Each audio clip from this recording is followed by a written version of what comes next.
দোস্ত, সম্প্রতি আরব আমিরাতে দেখা গেছে সাবেক সংসদ সদস্য শামীম ওসমানকে। তাহলে কি হাসিনা আরব আমিরাতে শামীম ওসমানের বাড়িতে আশ্রয় নিয়েছেন?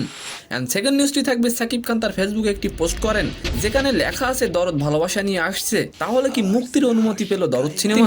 নমস্কার দোস্ত, ছাত্র জনতার দুর্বল আন্দোলনের মুখে পড়ে গত 5ই আগস্ট পদত্যাগ করে ভারতে পালিয়ে যান শেখ হাসিনা।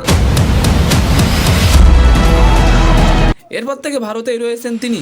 2 মাস ভারতে অবস্থান করার পর শেখ হাসিনা আরব আমিরাতে আশ্রয় নিয়েছেন বলে জানা যায়। দোস্ত, এর আগে যুক্তরাষ্ট্র ভারতের কাছে জানতে চেয়েছে শেখ হাসিনা কিভাবে কোন ব্যবস্থায় দিল্লিতে অবস্থান করছে। জবাবে ভারত বলেন খুবই স্বল্প সময়ের মধ্যেই তিনি মধ্যপ্রাচ্যের কোনো এক দেশে চলে যাবেন।